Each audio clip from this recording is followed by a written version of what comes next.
এরা তো রাজপথ ছাড়ছে না, তারা সবাই রাজাকারের বংশধর। ছাত্ররা এই প্রসাদের ভিতরে ঢোকার আগেই আপনাকে যে আমার সাথে পালাতে হবে মহারাজ।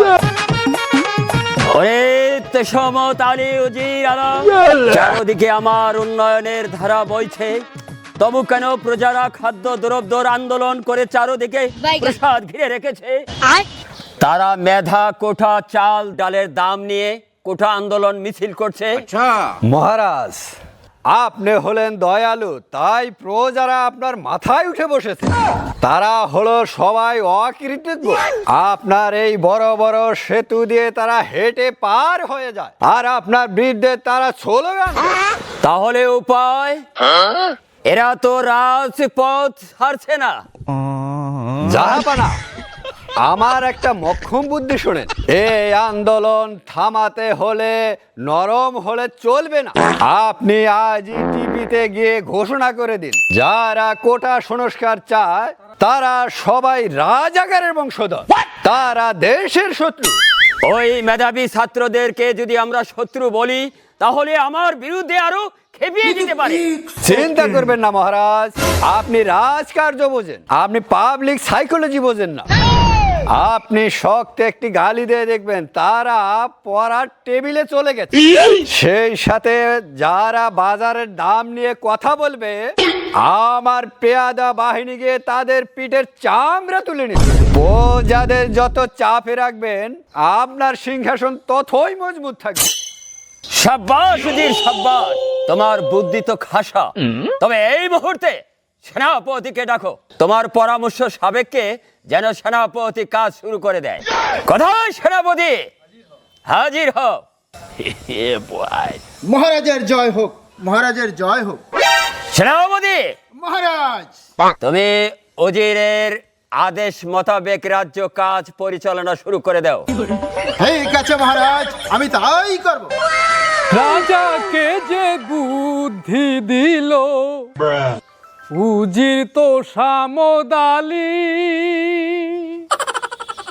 নিজের পায়ে মারলি কুরা, শখ করে রে তোরা ওই গরিব দুঃখী প্রজাদেরই কেন মারলি রে?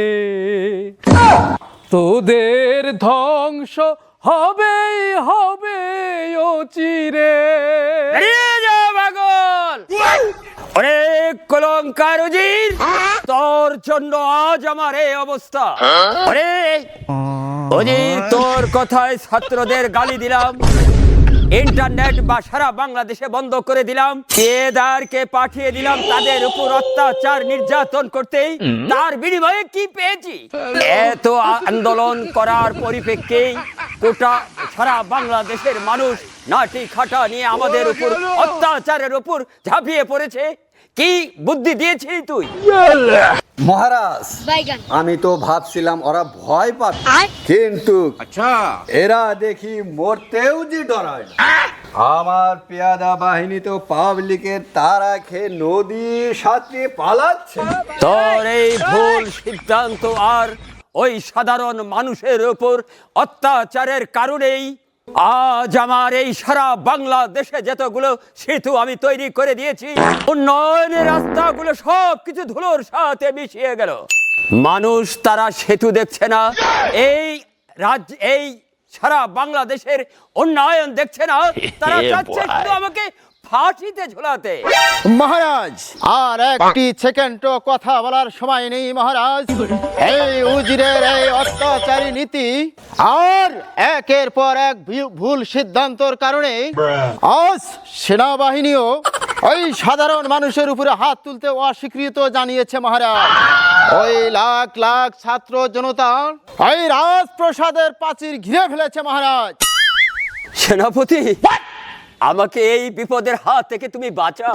আমি তো এই সারা বাংলাদেশে উন্নয়ন করতে চেয়েছিলাম, কিন্তু আজ এই উজিরের বুদ্ধির মধ্যেই আজ আমি সর্বহারা হয়ে গেছি এই সমাজের মানুষের কাছে নিকৃষ্ট। তুমি আমাকে বাঁচাও মহারাজ, আপনার উন্নয়নে সারা বিশ্বের মানুষ মনে রাখতো মহারাজ।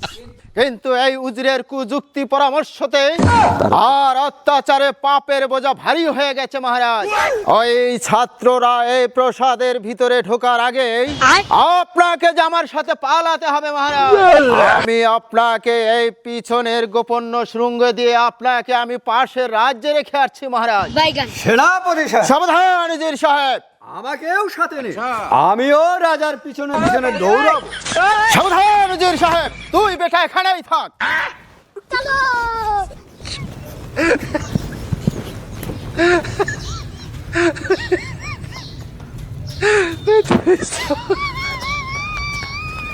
এই, এই, কোথায় বলালে শালা? কোথায় কোথায় অত্যাচারী রাজা, এই, কোথায় বলালে? অত্যাচারী রাজা আর ওই ওই কুবুদ্ধিতে থাপ মন্ত্রী সকলেই পালিয়ে গেছে। সবাই রাজ্য ছেড়ে পালিয়ে গিয়েছে। তারা মাটির নিচেও চলে গেলে তাদের ধরে নিয়ে আসবো।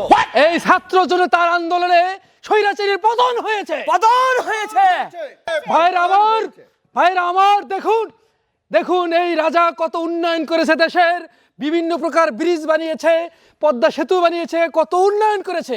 উন্নয়নের জোয়ারের আগে দেশটাকে ভাসিয়ে দিয়েছিল, কিন্তু তার ওই একঘেয়া নীতি আর নিজেকে স্বৈরাচারী ভাব প্রকাশের কারণে আজকে এই এত উন্নয়ন করা সত্ত্বেও তাকে এই দেশ থেকে পালিয়ে যেতে বাধ্য হয়েছে। এ থেকে আমাদের প্রত্যেকের শিক্ষা নেওয়া উচিত। কেউ যদি ভবিষ্যতে এরকম আরো স্বৈরাচারী মনোভাব নিয়ে সরকার পরিচালনা বা রাজ দরবার পরিচালনা করতে আসে, তাদের শিক্ষা নেওয়া উচিত। খালি উন্নয়ন করলে দেশের সুসফল হয় না। এখন চলুন আমরা আমাদের যার যার কর্মক্ষেত্রে ফিরে যাই। আমরা দেশটাকে নতুন করে সাজাতে হবে, যেহেতু স্বৈরাচার চলে গেছে, নতুন একজন রাজা নিয়োগ করতে হবে।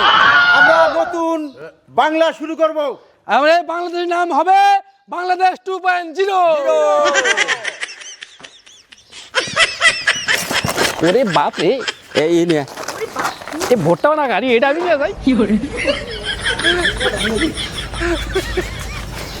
এইটা আমি নিয়ে যাবো।